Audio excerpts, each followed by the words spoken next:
Welcome to Wrasslin Raw!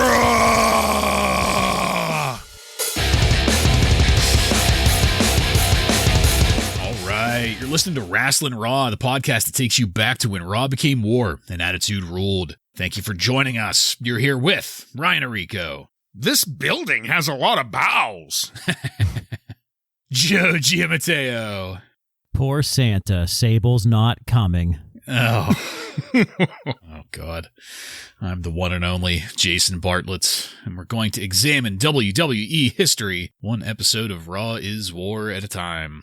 In this episode of Wrasslin Raw, we're going to be talking about the Raw that aired on December 22nd, 1997, aka Season's Beatings. I'm just throwing that in there because they mentioned it last week. It didn't have an official title like that, but there was a Christmas theme tonight. This Raw was recorded at the Lowell Memorial Auditorium in Lowell, Massachusetts, and features Jim Ross, James E. Cornette, Michael Cole, and Kevin Oh My God Kelly on commentary. Are you guys ready? I'm ready. Ready.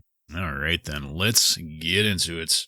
Tonight's episode started off with a brief biopic, narrated by Michael Cole, of course, about the Legion of Doom and all of their past success. 15 years in the making. A nice eulogy for LOD. Just needed the funeral music playing in the background. Capping it off with their total and utter humiliation at the hands of the New Age Outlaws and Degeneration X last week. What a way to go out. Hawk was so humiliated that he was foaming at the mouth there in the ring. After the show intro, we got a view of the crowd with what appeared to be asbestos snowflakes raining down on everybody. The bad news that a three-man booth would continue in this first hour. Ugh. Very festive looking, though. They had Christmas animations wrapped around the WWF logo in the corner of the screen and all sorts of Christmas-related things. DX headed up the opening segment tonight, with JR making sure to tell us that the censors are standing by, because word got out that DX might have something degenerate planned. And sure enough, Triple H and Shawn are in white bathrobes coming out, unlaced boots. They looked very much like the shitter was full. And Chyna, on the other hand, was immune to that. She was carrying the belts and all. Just keeping her out of Shawn and Try's shenanigans continues to only further highlight her in my eyes. I love that she is a step apart from this tomfoolery that they get into. DX asks if everybody has been a good boy or girl, and Michael Cole, like the child that he is, says yes, and then asks JR, who completely ignores Cole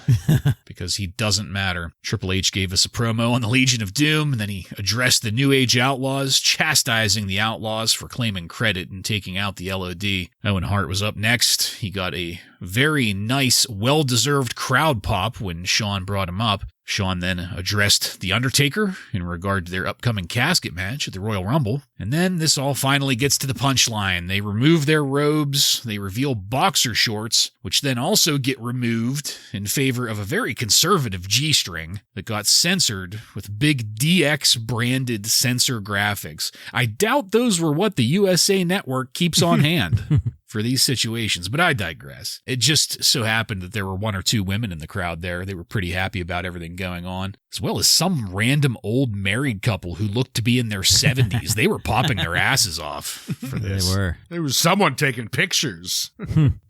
Vince McMahon incognito. And of course, there were a lot of puns and innuendo. JR mentioned something about stocking stuffers up there. But then Commissioner Slaughter came out, and I guess we're just pretending like that boot camp match never happened. Slaughter says that Shawn will either defend the European title tonight or have it stripped from him, and that might have been more interesting if it hadn't already been established that Triple H could very easily beat the shit out of this old fat man anytime he wanted. But the opponent, Swerve Bro, which causes some consternation, is going to be Triple H. And, of course, a possible rift is opening. In Degeneration X, in the discussion that follows, Shawn ended this saying that Shawn Michaels doesn't lay down for anybody. And that's it. I thought that this was a very strong start to the episode. It was full of attitude and full of bulges. But man, I can't get past everyone ignoring that Sergeant Slaughter just got his ass handed to him less than a month ago by one of these two men in the ring. Mm-hmm. Ryan, what did you think of how we kicked this all off tonight? Well, the very first thing that caught my eye and ear is what was up with the cameras and microphones used in this episode. Yeah. It looked like the video production was going back to like 93 or something, or like this was almost a house show that they filmed and put on. I don't know. It just didn't feel like a normal Raw. Yeah, I wonder if it was just because of the building they were in that they were like limited on equipment, maybe. I was going to say, it's if my memory serves, it's been a while since we've been to the Lowell Memorial Auditorium in Lowell, Massachusetts, and that was during the early years that we were there, so that makes sense. It just had an old look to it, and that stuck out to me right from the beginning. And then JR warns us that the censors are ready, so you knew DX was going to come out and do something lewd here. And they have on these robes that they then take off. And yeah, it was kind of funny seeing the DX censor label. Like that is what the channel would put up to censor. But that's fine. Every week the crowd is getting more and more on board with DX. You could just kind of see their popularity growing with the crowd. And China again had on that awesome China Syndrome shirt, and not the only time that we'll have a push for that shirt tonight. I had to look up to see, what does that go for today? And if you want to get your hands on a even decent shape China Syndrome shirt, you're looking at $250. So not worth it. Not worth every cheap, penny. Not cheap in the least. Sean goes on and cuts a promo on kind of everyone he's had a program with the last few weeks. We've got Outlaw, Undertaker, Owen. Triple H starts into Owen saying that he's the baby of the family and that he has something that he can suck on to pacify it. And immediately when he said that, came out in my head was, the days of saying your prayers and taking your vitamins are passé. And they certainly were, because it's been about a month now that DX, just every time they come out, they're pushing that amp up just a little bit more. They're pushing the limit as far as they can. And Bartlett, I agree, to a pretty entertaining segment here. It was kind of long, as these DX segments have been starting to get, but I do agree once Slaughter came out, the only thing I could think of is, why are you guys listening to him? You've already shown you don't have to, and he can't force you to do anything because you'll just kick his ass. So what's the point? But outside of them already murdering Slaughter's character, pretty strong segment. Yeah, like you guys said, full of attitude and bulges. That's a great way to start the show. Speaking of that, I'm kind of surprised that we saw this in the first hour based on the pattern that we've been seeing over these past several weeks. It almost seems like the first hour is totally censored, and then the second hour is where they really raise the bar. But yeah, this was in the first hour, started the show. A little surprised to see that. But maybe that's a new pattern we're noticing, and that'll be fun to watch if that's the case. And yeah, Sergeant Slaughter, he made him his bitch a couple weeks ago, but yeah, he's back in the authority figure role. So looks like Dave Meltzer was wrong. Yeah, I can't take him seriously now at all. So we'll see how that goes. There wasn't a scratch on him. It's been a couple weeks. You'd think with how brutal it was, maybe they would have put like an arm sling on him or something, a neck brace, Well, no, because then how could we forget about it if we had a reminder of it? That is true. The one of the big takeaways that I thought about with this segment was whenever Triple H or Try was talking about Owen Hart being the baby and suck it, that he was more or less comparing his wiener to a baby's pacifier. That's small. He was. That's very small. They come in many sizes. But none of them are bigger than... Never mind. All right. Well, it would need to fill Owen's mouth. Oh, God. Let's just... You degenerates. Let's just move it along. Hey, let's talk about... Oh, good. Good. Let's move on to something amazing. Our first match of the night. Thrasher with Mosh defeats Henry O. Godwin with Phineas by disqualification in 1 minute and 13 seconds. Whew. I wasn't very excited going into this. To me, at least, the title of this match segment, Thrasher versus Henry, DQ, 1 minute 13. That just says it all. That's everything that I need to know about it. Michael Cole, he was up on the entry ramp to interview the Godwins. He must have sprinted up there, and that was both terrible in execution and in content. The disqualification was called when Phineas broke up a pinfall. So I guess the distinction here is that because this was a singles match, that was a DQ. But if this were a tag match, the other person would technically be part of the match and the interference would not be DQ worthy. Or at least that's the only way I could make sense of this, why the referee here was so quick to pull the trigger on the DQ. But anyway, that gets all 4 guys in the ring. It's a clusterfuck until the Godwins pull out leather straps and just start whipping the headbangers. There seems to be an epidemic of straps in the WWF. I was going to say, they're like focusing on their inner Farouk here. Yeah. Well, it must have been whenever that horse started running amok. Nobody had anything left to whip, so they just had to start turning it on each other. Chaos ensued. And just to highlight how worthless this all was, we quickly moved away from it to talk about unrelated people that did things weeks ago. So really doesn't feel like anyone's even trying to effectively book this shit anymore. Ryan, what you think of this? I mean, this was such a forgettable match that when it ended by the DQ, I actually had to rewind. I was like, wait, why was that a DQ? And then I went, oh, this wasn't a tag team match because they spent so little time focusing on this match and building it. I missed that it was a singles match. And at the beginning of it, I thought it was a tag team up until I got confused and had to go back and watch the entire minute and a half again to figure out what the fuck went on. But both of these teams, it's a shame. It's unfortunate because both teams involved are decent wrestlers. They just can't figure out how to use them in any fashion that makes sense. And they just have them fighting in this worthless tag team division that is really the same handful of teams that they just keep on putting up against each other. So yeah. I've lost all interest, and it's a shame because, like I said, all 4 guys here aren't bad. And the headbangers are jobber of the week. Take it, Ryan. Man, did they get fucking jobbed here. Oof. And they've been kind of getting jobbed. This was pure job here. So, man, they have fallen hard, the headbangers, and that is not great to see. I like the headbangers as wrestlers. I hate all the disgusting shit that they do as their gimmick, but I do think they're a decent tag team. Like when they first came in, they were doing some pretty good tag team moves in the ring, but the past handful of times we've seen them, they were basically getting jobbed out. Yeah. They're just falling further and further every week. Yeah. Yeah. Joe, it's funny that you mentioned that. I'm pretty sure the headbangers have been jobbers of the week in the past. Is that right, Ryan? Bartlett, you are absolutely correct. Way back in our January 16th, 1996 episode, they were our jobber of the week as the tag team, the Spiders. So already there. They're already done. And head back about a year ago if you want to hear the info on them. Oh, no. And being the Spiders wasn't even the low point. No. Well, I mean, both of these teams were tag champs within the past 6 months, right? Right. I mean, yeah.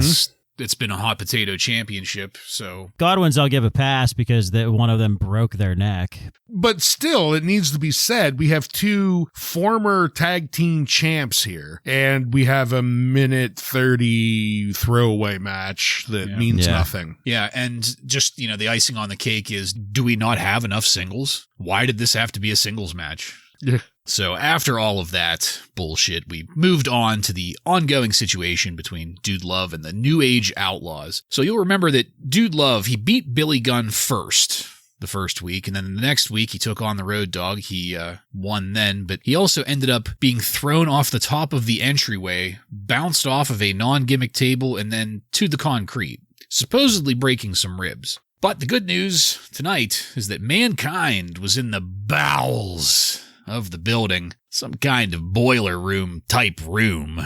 And Mankind had things to say about the situation. I loved this. Mick Foley essentially talking in the third person about what happened to himself. I mean, he kept it straight throughout. It was really, really well done. And it was short, but the bottom line there was that Mankind is going to get his hands on the New Age Outlaws for the Fight Before Christmas. And so, just as an aside, Mick Foley or maybe Mankind is a better way of putting it here, he tickled the hell out of me with this, because anybody that follows Mick Foley in real life in his, Instagram, whatever, he is a huge, huge fan of Christmas. He loves it. So it was great to just see that little, personal part of him coming out in this.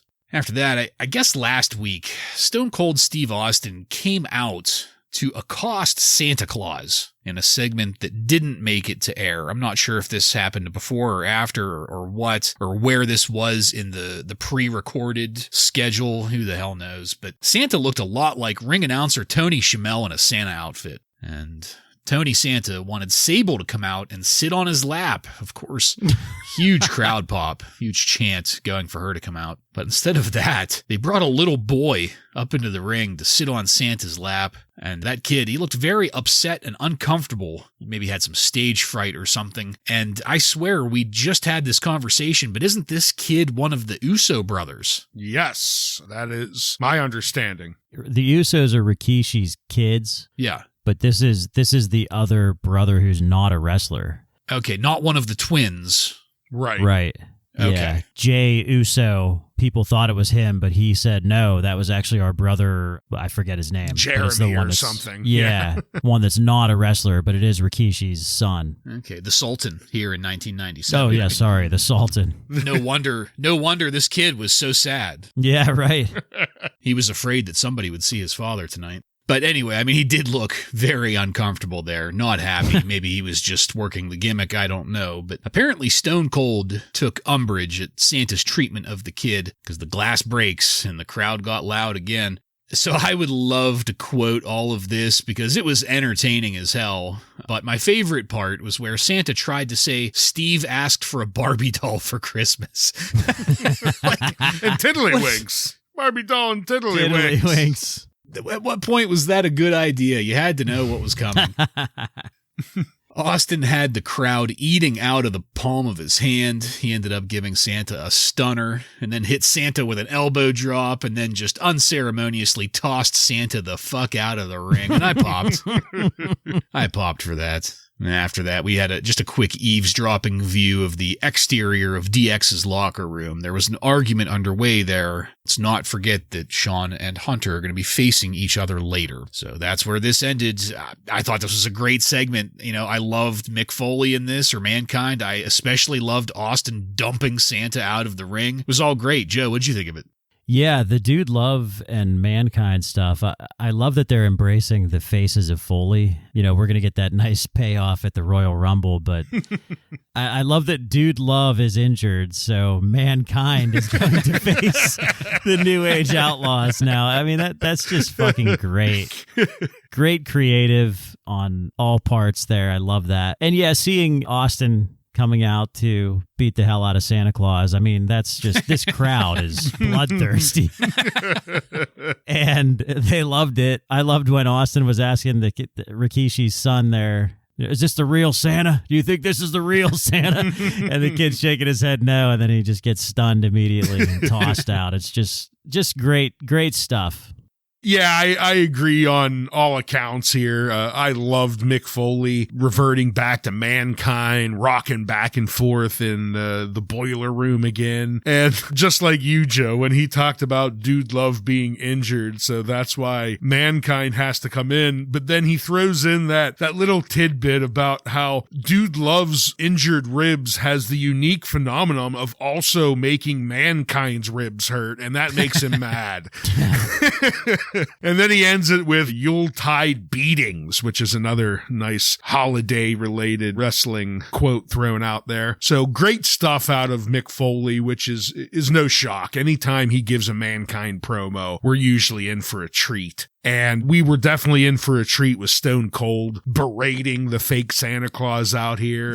This is just red meat for these fans. I mean, you know they were going to love this. And, to keep it kids friendly, they made sure that he reiterated multiple times that this was the fake Santa Claus, and that's why he was going to kick his ass. So they kept it friendly. They weren't going to spoil any surprises for any youngins in the crowd there, but absolutely fantastic segment. And anytime a fake Santa is getting a second rope elbow drop, I'm cheering. And, assuming that this was ring announcer Tony Schimmel, this was by far the best non-worker sell of the stunner so far. He did a great job selling that stunner. Yeah, I agree. Definitely better than Vince McMahon, that's for sure. Yeah, and JR. Yeah. All right, so what's up next? Oh, our next match.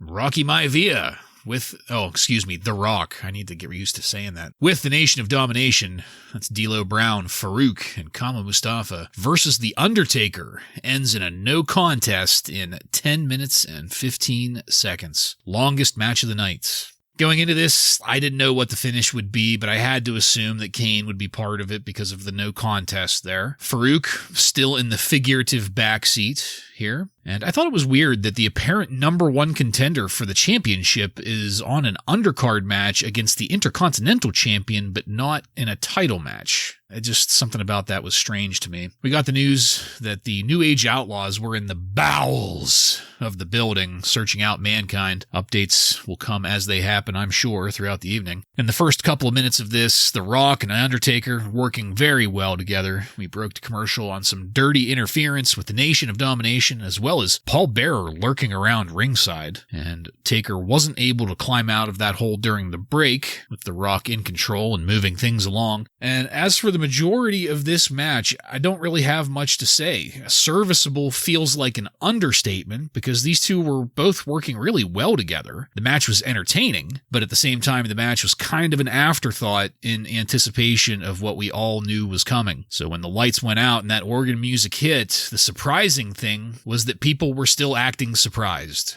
The match functionally ended there. The Nation of Domination completely disappeared. There wasn't even a view of them running away or looking scared or anything. They were just gone. JR did a good job of trying to freshen that up, saying that this could be the night that Undertaker finally takes his brother down. Spoiler, it wasn't, but it does come close. Taker uses his hand to briefly restrain Kane. He also puts his hands on Paul Bearer, which is what triggers the final attack from Kane. Taker does continue to withstand the temptation to strike his brother, though. And this ended with The Undertaker in a heap and Paul Bearer gloating over him, which also ended the first hour of Raw.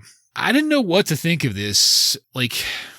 If we're keeping kayfabe, why are people signing on to a match with The Undertaker if they know they are going to get smeared eventually? The Undertaker, he's apparently okay with Kane showing up and smearing people because Taker keeps showing up to these shows. A little bit of moral ambiguity on everybody's part here. Well, you got to hit the pay window, pal. That is true. And that's all just me being a nitpicking dickbag about what happens before Kane shows up. Because like I said, we're kind of taking it for granted now that he will. But after Kane shows up, the way that they're slow burning it, Taker grabbing Paul Bearer instead of Kane, slowly, incrementally increasing the amount of physical contact between everybody in this situation. It's all great shit. The stuff leading up to it is starting to lose its ability to make sense. But once we get to that face-to-face moment, it's getting better and better. And like I said, I'm having a hard time understanding why anybody would want to go anywhere near The Undertaker right now. So,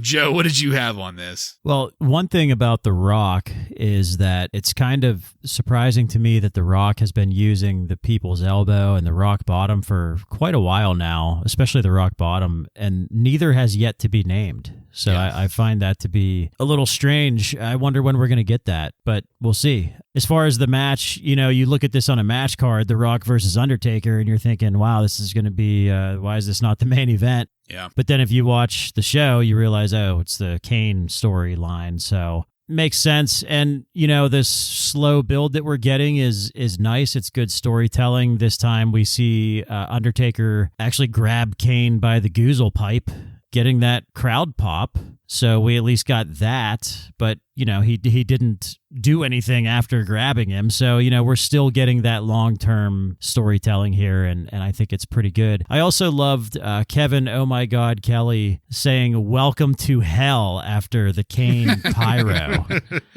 I thought that was a nice touch. Yeah, I thought The Rock and Undertaker, the match that they had before the interruption, which of course we all knew was coming, I thought it was pretty solid work. Bartlett, you said, there wasn't a ton to really talk about, but I don't think it should go without saying this was just two professionals doing their job in there, and none of it looked bad. It was a very solid looking match between the two. It's just you, me, and everyone in the crowd. We're just waiting at this point for the lights to go out and the music to hit, the organ to play, But like it has happened almost every time prior, when it does happen, it still is good. Even though I knew it was coming and it wasn't surprising to me, I knew it was still going to be damn entertaining, and it was. We finally get the Undertaker almost giving in to his temptation, grabbing Kane by the throat, but then he just gives up and just sits there and lets Kane beat on him, and kind of highlighting what Paul Bearer was saying just a few seconds earlier, that he was ashamed that he was ever his manager, because all he does is tuck tail and run now like a coward, and just building that storyline up. So that was, I thought, was a great extension to their feud between each other. And one last thing I did want to add, though, going back to the actual match, was it was cool seeing The Rock pull out a move of his cousin Yokozuna. At one point he applies the Vulcan nerve pinch to the Undertaker to take a bit of a rest, so I got a good chuckle out of that. But I thought all around this was a pretty strong segment that continues things along very nicely. Yeah, good call on the Vulcan nerve pinch, too. The main difference being that doing that move didn't gas out The Rock. Well, and that wasn't the biggest chunk of the match, wasn't the Vulcan nerve pinch. 4 minutes of the 5-minute match. All right. So like I said, that ended the first hour of Raw, and Degeneration X started off the second hour.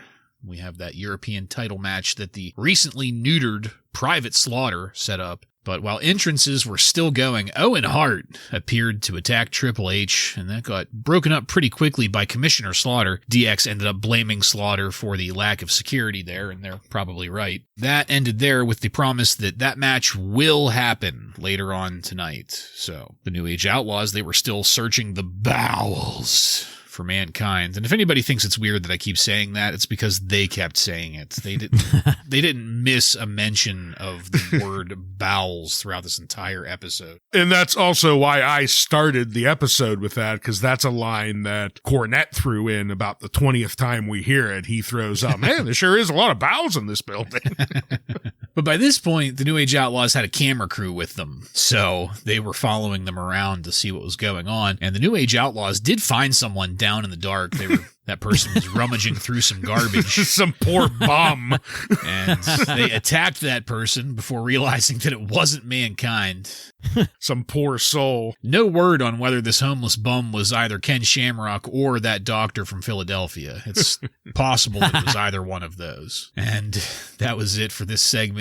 We got juked on that European title match, and some poor citizen got assaulted on tape. Ryan, what did you think of the start of the second hour here? Well, we started the second hour with filler, is basically what happened. Yeah. There was about 10 minutes of just nothing that happened. I did enjoy the homeless man getting his ass kicked, though. I mean, that was made me think of the 90s bum fights. Remember those videos? Oh, yeah. That's what I was thinking about watching that. Yeah, I like that we start off the hour again with DX. I hate that we have to get that Kevin Dunn seizure-inducing production as their entrance. This time it really pissed me off because we missed everything. We missed Owen attacking Try because of the fucking terrible video flashing that they do. I mean, I appreciate, good video editing and the use of newer technology and that kind of stuff, but like, who thought this was good? I can't imagine anyone watching this and thinking that it was cool. Like, I'd rather just watch Hunter and Sean's entrance. Like, I don't want to see this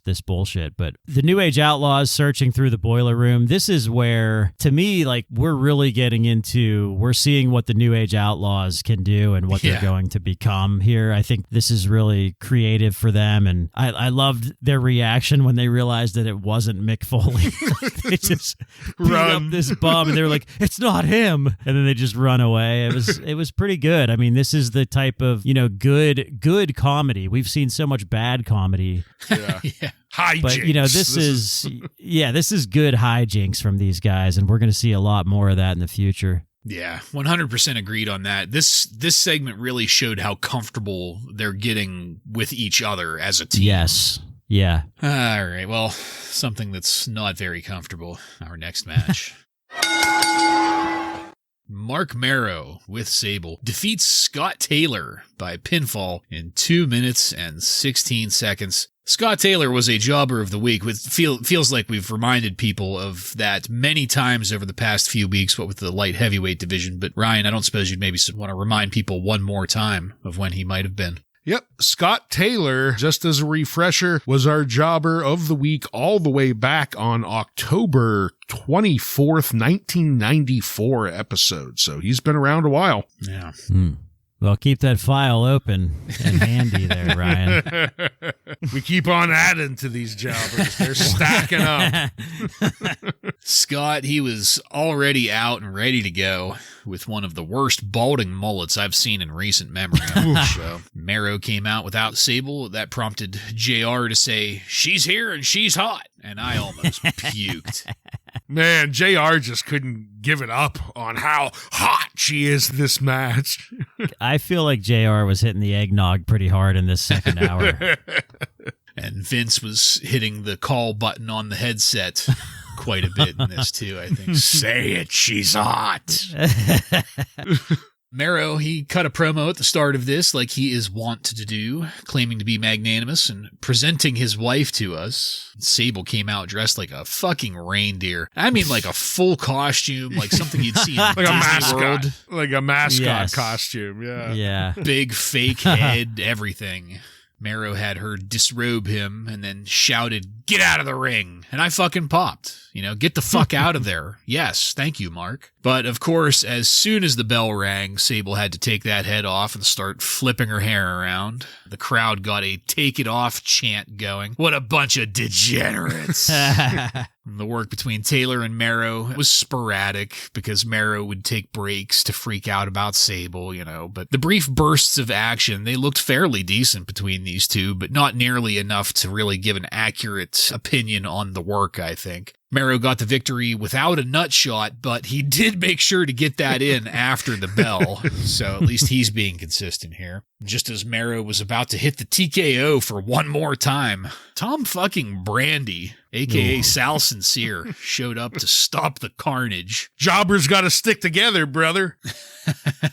Putting Marrow out of the ring with some kind of knee issue there, and that knee issue prevented Marrow from getting into the ring once Sable, of course, got in and started stripping the reindeer suit off, revealing a Santa-themed lady's outfit. I didn't quite know how to describe it because it wasn't lingerie, but it wasn't much more than that necessarily either. It wasn't a slutty Halloween costume either. Sable got on the microphone then to wish everybody a Merry Christmas. I wasn't aware that robots celebrated holidays, so we all learned something here. But yeah, that's it. Speaking of hitting the pay window, Tom fucking Brandy, still in this story. Ryan, what'd you think of it? Well, I'm going to start off with letting you know when Tom Brandy was our jobber of the week. Chocked full of them. Like Joe said, keep that document open. Salvatore Sincere / Thomas Brandy was our jobber on November 25th, 1996 episode. So you could stay busy with all the jobbers tonight. And really, that's the highlight of this match, if we're being honest here. I will give Mero credit. You know, when he first came out here, he's really getting the fans to hate him. And they, you know, every time he throws one of his lines out, they just chant for Sable even louder. And I have to say, you know, he's worked his way out of go home heat and actually has like legitimate heel heat now. Yeah. So I'll give Mark some credit there. But Sable coming out in the reindeer outfit, I mean, we knew what was happening here. We knew it was going to be the same thing like the potato sack, you know, and the match was forgettable, whatever you can call of this match. At least Mark did nail his signature low blow after the win, because I think this is his first victory without the low blow in well over a month. So that's something, I guess. But the low light of this match was JR informed us that his feud with Butterbean is far from over. And I thought, well, why the fuck not? So yeah, then we end it with jobber on jobber coming out here, helping each other, and Sable reveals the sexy Santa Claus outfit, or should I say Miss Santa Claus. Ugh. Tell them she's hot. Santa Claus sounds more like a robot anyway, right? Yeah. Yeah. It does. Yeah, I completely agree that Mark Mero is doing a fantastic job at his role right now. Him and creative both, because they realize that these crowds, especially this crowd, because it's a more intimate crowd here, they are just fiending for Sable. I mean, Mark Mero comes out and they are booing immediately because Sable is not with him. I wouldn't be surprised if some people in the crowd got thrown out, Pee Wee Herman style, you know? Oh. You know, speaking of that, there was one pervy kid giving the chef's kiss in the front row after Sable revealed her Santa suit, so I thought that was great. But yeah, I mean, this time it was just a sexy Mrs. Claus type outfit, which I thought was, I thought that was like somewhat tasteful compared to last week. But then they gave her a microphone and ruined the whole thing, so that was a shame. And she clearly does not want anyone to touch her. She is, as she's walking up the ramp, she's got those arms in real tight, those hands are in real tight, like she's not giving high fives or anything. Like she doesn't want any of those people touching her, which I thought was hilarious. Any of those degenerates coming at her. It's understandable. Understandable, but she'll still go down there and strip down into a bikini and, you know, not give high fives. That's different than letting people grope you, I guess. Well, yeah, but a high five, I mean, come on. Just a little something. Just a little. A little. Is this how I do it? All right.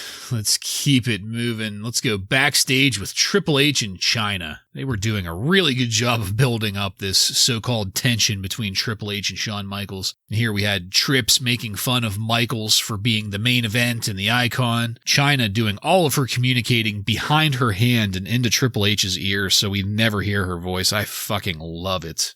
And that's kind of it. So I'll make a deal with you guys. The longer we talk about this quick promo from Triple H, the less we'll have to talk about what comes after it. So that's my challenge to you. Joe, you're up first. Well, I'm going to fail. I have so many notes on the next match. I don't know if I can do that. gotta leave time. Yeah, I like these types of segments. I like what China does here, too. It's almost like she's acting like a coach that's kind of, you know, sending in the play call and doesn't want anybody to see what's going on. I think that's pretty funny. Yeah, I agree. Good little short segment with Triple H and China. And this is another time where after China whispers in his ear, he mentions, oh, yeah, I've got the China shirt on, you know. So we're pushing that China syndrome shirt. I loved that. And I loved this little short promo. Yeah, it's my lucky shirt. All right, let's get this over with. Our next match. The Kurgan with the Jackal defeats fucking 8-Ball by pinfall in 2 minutes. So the Nazi fuck brother, he got the full jobber treatment. So, I did like that. I appreciated that. We didn't give him any more fanfare than he needed. And do you know who's the jobber of the week this week? Not 8-Ball, because I don't give it to Nazi fucks. I was going to guess the Headbangers again. So, after, God, I hate this. The Jackal, he came out on the microphone, and I wanted to mute my TV so fucking badly.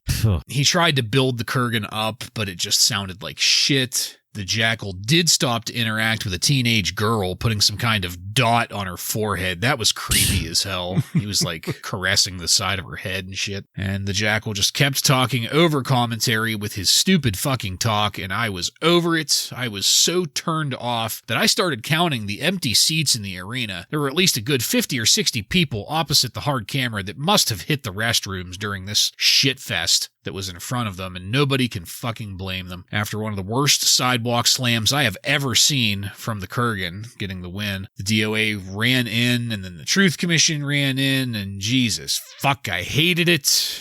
Joe, was this any better for you on your end? No, it was not. And the Kurgan looks like he unsafely injects steroids directly into his traps. That's it. Yes. Yes. He only does trap workats. That's the yeah.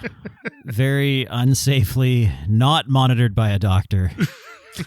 Yeah, it's crazy. The Jackal, the only credit I will give him is for this time period, I think the Jackal has a good look for like a manager, but that it stops there. I mean, everything else that he does is terrible, and this gimmick they're doing, this angle, whatever you want to call it, it gives me the Dungeon of Doom vibes, really fucking outdated and cheesy. I'm going to start off with saying I couldn't agree with JR more. He starts off saying, who's the holiday prankster that keeps giving the Jackal a live microphone? And by God, I couldn't agree with that anymore, because I don't really have anything else to say other than this was a complete assault on all of my senses. My ears and eyes were just completely fatigued by the end. It was a true season's beating for you. Yeah. And that's all I'm going to say. Absolute torture to all senses. Yep, moving on. Let's get to some more entertaining things, like the New Age Outlaws. They were still on the search for mankind, still in the bowels, except now they were wearing big hard hats with big lights on them, and I was really enjoying that, this little mini story going on. We got the 1-800-COLLECT-REWIND that rewound back to earlier tonight when Kane bitched out his brother, and that was it. We quickly moved to our next match. Ken Shamrock defeats D'Lo Brown with Farouk and Kama Mustafa by submission in 2 minutes and 22 seconds. It should be no surprise to anybody that I fucking loved this. Ken and D'Lo both were working really well together. D'Lo was matching Ken's speed very easily, matching Ken in that catch-as-catch-can style. And Shamrock ended up winning with the ankle lock. You know, that was practically a foregone conclusion, but I was still very happy to watch the match because it delivered on everything that I expected of it. But this wasn't over there. Just as the nation were getting ready to gang up on Ken, The Rock came out with a microphone, and The Rock said that Ken is lucky because with a snap of his fingers, The Rock could have the nation break all of Ken's bones. The Rock continued to cut a promo on Shamrock and ended it with a challenge to Shamrock at the Royal Rumble, with The Rock even offering the Intercontinental title in the deal. The Rock left Shamrock to think about it and summoned Farouk, Kama, and D'Lo to leave with him. Farouk had a very disgusted look on his face the whole while.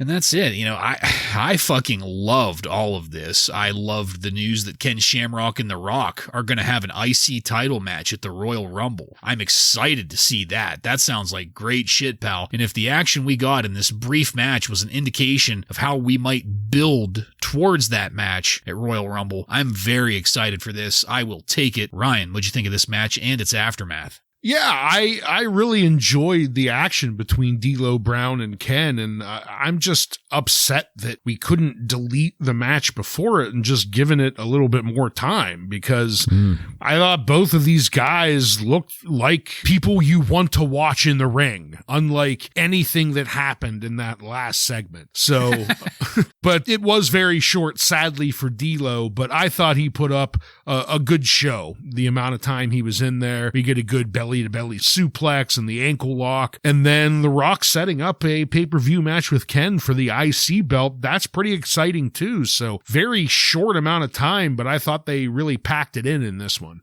Yeah, I agree. And as far as the end of it goes, I mean, this is how you set up a match with The Rock coming out here, cutting a promo on Ken Shamrock. You know, Ken Shamrock's been getting a pretty good push. And I think this is a nice next step for him. Get into that Intercontinental Championship picture, and that's a little more realistic, I think, for him. And that's going to be nice to see. And D'Lo's great too. He did his job here. He's not going to make any splash with his singles matches, but I love him as a henchman for the Nation of Domination. He just does a great job in that role. And JR, again, is hitting the eggnog pretty hard. He fucking buried Bob Hope during this match. Oh, God.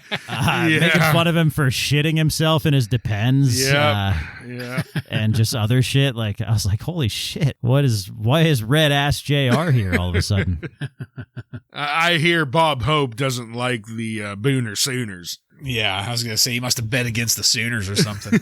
Yeah. All right, let's move it to the next segment. This started off backstage again. This time Chyna was visiting him with Shawn, doing that coach/mediator thing that she was doing earlier with Triple H. Shawn had some choice words for Triple H, and Chyna was doing her best to moderate. And I fucking loved it. And at this point, I was pretty sure which moment I thought that this was all heading towards. And once I realized what this was building to, I was like, you know what? They are doing a fucking fantastic job with it because, I mean, between Shawn, Chyna, Triple H, and commentary, they were doing a great job of selling this division, this rift between D-Generation X, building to that match at the end of the show. Meanwhile, back in the bowels, the New Age Outlaws found Mankind, and Mankind started beating the shit out of them while singing Christmas carols.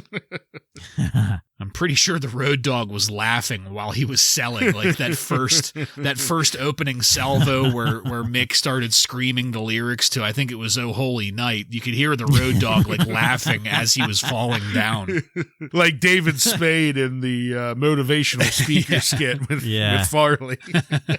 The Outlaws ended up corralling Mankind into a walk-in freezer, and they were selling the hell out of that desperation and fear. That was so great. It was such a great end to this little mini story within the episode. And that was followed by something bizarre. My main squeeze, Luna, and the artist formerly known as Goldust coming down to the ring. Goldust looked like the fucking Christmas creature. Luna was looking pretty good here tonight. Yes, she was. Yeah. She is hot. From the future. Luna informed us that Goldust wished to express himself in verse, and I fucking popped my ass off when Goldust started reading The Night Before Christmas in this very mincing and effeminate, stereotypically gay voice. It caught me so off guard. I thought he was just doing an impression of his dad's voice. Oh, my goodness. I laughed long and hard at that. But then a Santa Claus came out the entryway just as more asbestos started raining down from the ceiling. And that Santa slowly made his way down and around the ring. I was immediately terrified that might be Vader. Goldust, he was frequently distracted by this Santa. It was very entertaining as he would drop the voice to yell at Santa, but then go right back to that voice when he started reading again.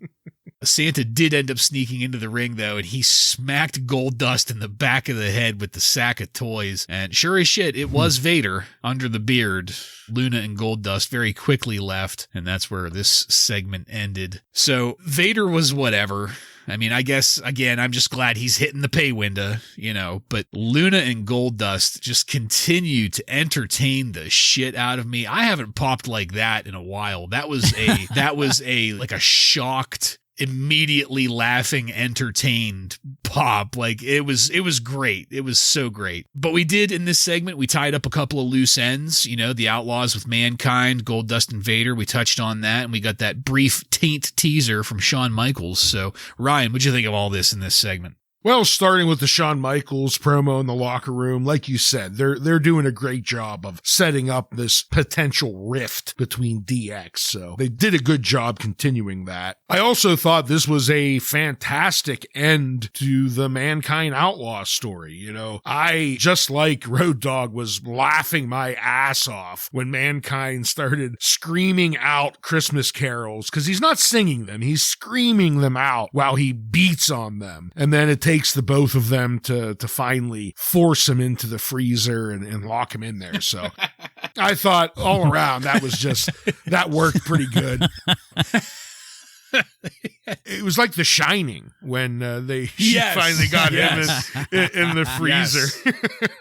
And then Goldust and Luna, this was something. Both the way Goldust looked when he came out with all of this garland, and he has a fucking Christmas tree topper duct taped to the top of his head. I mean, it's just all around bizarre is definitely the word for it. And then when he started in on that extremely effeminate voice, I lost it.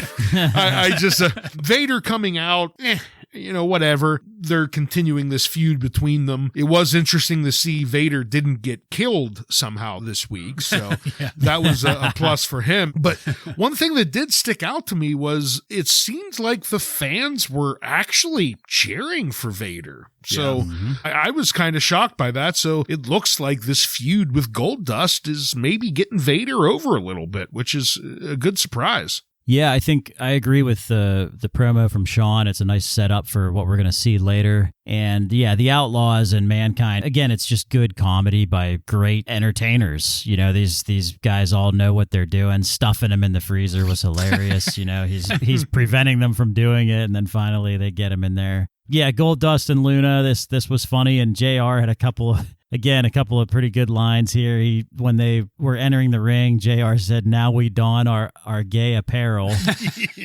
And Luna started talking. JR said, "Just gargle some more Drano."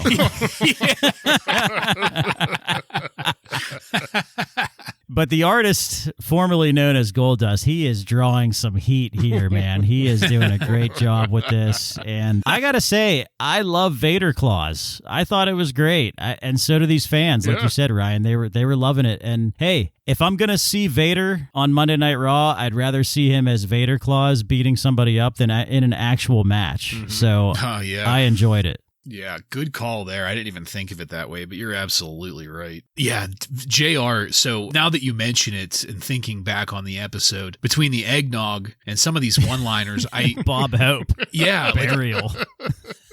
Go shit yourself again, Bob Hope. You old fuck. Keep in mind that, the first hour he's sitting there more or less silent with Michael Cole and Kevin Kelly, but with this second hour, the rage is building as he's sitting with Michael Cole and Kevin Kelly, and the drinks were flowing, and his blood alcohol content was building in that first hour. And then in this second hour, so many of the things that they were saying, it kind of felt like him and Cornette were trying to pop each other. Yeah, this probably wasn't a live show, right? So this was probably all dubbed in. So who knows what they were doing? Probably hammered up in the Titan Towers, slurring their speech. And all right, let's go to our final match of the night. Triple H with China defeats Shawn Michaels by pinfall in 1 minute and 17 seconds to win the WWF European Championship. I was looking forward to this. The build-up throughout the episode was perfect, so I was ready for what I thought was about to happen. In the ring, Shawn and Triple H made a very big show of stretching and avoiding each other, consulting with China in turns before actually touching each other. And in the first tie-up, Shawn dropped to the mat, and Triple H starts some rope work, and he kept going. He was like Dickie Murdoch flopping up the ring. Like a broken controller. Yeah. Yes, that's exactly it. He was repeating his facial expressions, repeating his exaggerated arm movements, just back and forth a half a dozen times across the ring before dramatically dropping onto Shawn, getting the 3 count, and winning the European title. Jim Ross and Jim Cornette, both on commentary, were perfect in this. They really sold the build-up and then the confusion, and finally the disgust, all with perfect timing. You know, as everyone in the crowd, and I'm sure everyone at home, were realizing and processing what was going on, JR was too, and he was, again, perfectly timed, and he really sealed this moment. Triple H collapsed in ecstasy at his victory, really over-dramatically selling it. Likewise, Shawn started throwing a tantrum in the ring while Commissioner Slaughter came out. All of this just being one giant proof that Slaughter is a complete waste of anything right now. Shawn got on the microphone crying about losing the, quote, coveted European title, which I loved. And after a quick hug, Triple H got on the microphone crying with happiness and was thanking Sergeant Slaughter like he was at an awards show. I loved that, too. The camera caught Sarge saying that the joke is on him. He'll be defending his title against Owen Hart next week. And as DX enthusiastically crotch-chopped the commissioner, we faded to black. So, again, I loved this, everything about it. I thought it was a great way to finish the episode. I thought it was a great way to highlight the weakness of the European title, not to mention the weakness of Slaughter. All around, great shit, pal. Joe, what did you think of this final match and the way that Raw ended tonight? Yeah, this whole thing, this was a nice payoff, good story building through the entire episode, really, to get up to this point. So This was really good, and Slaughter, again, looks like a complete bitch again, and I hope he at least got paid pretty well to do this. But yeah, this was good, and even Sergeant Slaughter saying, with his line about Triple H is going to have to face Owen Hart, that's not what I want for Owen Hart, Like, I wanted more for Owen Hart than just this match against Triple H, who really has nothing to do with the screwing, that happened last month. But I don't know. That's what we're just going to have to deal with it. They could have done more with Owen, but they're not going to, and that's a shame. And JR had another great fucking line here. When Shawn Michaels started crying and he was sad that he lost his title, JR said he's lost his smile, and I fucking popped. Yeah, I couldn't agree more. They really did a fantastic job of building this up all night. And had I not remembered what the payoff was, I probably would have believed that there was a bit of a rift between Triple H and Shawn Michaels. And to have this as the payoff, really great. The biggest smile I had on my face was when Triple H started doing the ring work, just back and forth and back and forth, just time and time again. And Joe, you said it made me think of in a video game. That's something I would do, like, after you've completely murdered the computer down to sub-red territory and you just start fucking around. That's something you would do in the ring. So made a complete mockery of the European title, which it deserves to be made a mockery of. We don't give a shit about it ever since it came back. All around, just really great way to end out Raw, and a great way to give us a kick in the teeth type of a finish, like it's not maybe what you wanted, but by the end of it, you're happy it happened because it was very entertaining. Yeah, completely agreed. And I thought this was a great example of the kind of new direction that we're going to be going in the future here. Rather than focusing on the long-term booking, not that they're not doing that, but before, in the earlier episodes, the earlier years of Raw, they would focus strictly on the long-term booking and then just kind of throw shit at the wall to see what stuck for these episodes. Here in this episode, we maintain long-term booking. We're still planting seeds for the longer stories, like with Ken and The Rock. We're still maintaining the other stories, Stone Cold, Undertaker, Kane. Undertaker, yeah. But then we also have these shorter stories, such as New Age Outlaws and Mankind, this rift between D-Generation X that are able to be started, built, and completed within one episode. And that's going to be some of the best stuff that we get moving forward. The long-term booking, it's still good. It's not going anywhere, but they're getting so much better at making entertaining filler to the point where it's not really filler anymore. Whereas, for the past couple years, we've just had filler garbage throughout these. So really looking forward to how the format continues to evolve like that moving forward.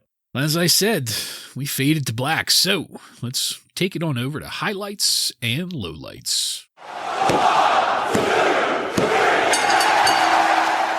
Joe, why don't you take that first? Well, I guess to kind of piggyback on your closing statement there, we're in a really good spot here because it's getting harder for me to pinpoint a highlight because I feel like there's a lot of them now, and it's easier to pick out a low light these days. And to me, it's the Kurgan and Jackal stuff. I just thought it was terrible. A highlight for me, again, like there's so much good stuff. DX, Stone Cold, even the Mark Marrow stuff we said was good. I'm going to go with Mankind and the New Age Outlaws, though. I thought that was very well executed and really helps put the New Age Outlaws over, and it was fucking hilarious. So I loved it. Yeah, Joe, we're going to fall right in line this week. My highlight went to all of the New Age Outlaws Mankind segments. It's that new sub-storyline content that we're talking about here, but it was some of the strongest we've ever had, and I thought was the highlight, even though, like you said, would have been easy to pick a few things here tonight. And the low light, again, 8-Ball and Kurgan, just drizzling hot, runny shit down your leg. Like Bob Hope. Yeah, like Bob Hope. When you run out of Depends is a match like 8-Ball and Kurgan. Fuck off. Yeah, 3 for 3 on the low light. Kurgan, Jackal, DOA, Truth Commission. Nobody gives a shit. And it chaps my ass that it's even on our screens. Like, I thought we were keeping the cartoon stuff on Saturday mornings. It's passé. So why the fuck is it on my screen here? Much like you guys, I had a hard time picking a highlight because there were a few things to go with. A very strong contender for me was Stone Cold kicking the shit out of Santa Claus. But I ended up having to go with the artist formerly known as Gold Dust. I laughed so hard at that. It just, like I said, it shocked me. It's still thinking about it, it gives me the giggles. So that's great stuff, pal. I fucking loved it. Joseph, do you happen to have any contemporary wrestling news from on and around December 22nd, 1997 for us? Yes, I do. Even though we all enjoyed it tonight, Shawn Michaels strikes again, going into business for himself here a little bit. So the WWF wanted to elevate another superstar by having them beat Shawn Michaels clean for the European title, but Shawn refused to job and wanted Helmsley to get the belt. So obviously he got what he wanted, and we got the storyline that we got tonight. Wow. Dave Meltzer says, for those keeping score of Shawn's 9 championship reigns in the WWF, that would be 3 WWF titles, 3 IC reigns, 2 tag team, and 1 European. He's done exactly 2 jobs to drop those titles. Wow. Both in situations where it was a short turnaround. One of them was the WWF title to Sid, which we remember that. And we also remember a while back the IC title to Marty Jannetty. Whew. Oh, God. I forgot about that. Yeah, for good reason. And every other time it was just dropped. So, yeah. Shawn causing some problems again in the back. Not surprising. Was there any word on who they were trying to give the European title to? Shamrock was one of the names that he mentioned. I can't remember the other names, but none of them were Helmsley, obviously. Okay, yeah. WWF officials expect Davey Boy Smith to leave for WCW. But if he does this, it will likely cost him some money to buy himself out of his WWF contract. So we're going to have to wait and see what happens with British Bulldog. The WCW wasn't willing to buy him out. Well, I don't know. I don't have those details yet, but I know that he's under contract and somebody would have to buy it out for him to leave. Here's some interesting news. The WWF announced that the King of the Ring 1998 will be in Pittsburgh, Pennsylvania. And right. Everybody knows what happens at that event, and it's, one of the most famous pay-per-views ever. So that was interesting news. Shawn Michaels will appear on the TV game show Pictionary, which will air over the course of 5 days. And I would love to get my hands on some footage of that. That makes me think of fucking Kirk Van Houten and playing Pictionary. It's dignity, Lois. It's dignity. And last piece of news here is that Sean Morley has officially been signed by the WWF, who we will know soon as Val Venus. And that is all. All right. Thank you, Joseph. Illuminating as always. And that's it, folks. We are done with this one. I want to thank you again for joining us. If you like what we're doing here and want to connect with us, you can email us at WRASSLINRAW. Just add @gmail.com to the end of that to submit questions or comments. Check us out on social media and on every podcast subscription platform. While you're there, don't forget to follow and subscribe to get every episode of Wrasslin Raw coming to you every week. Give us a 5-star review and tell all of your friends to tune in to the most bowel-obsessed Monday Night Raw review podcast on the airwaves. Next week on Wrasslin Raw, we're going to take a look at the Raw that aired on December 29th, 1997, with matches featuring Kama Mustafa, George the Animal Steel. Whoa! Oh. And many more. So, for Joe and Ryan, I'm Jason, and this has been Wrasslin Raw.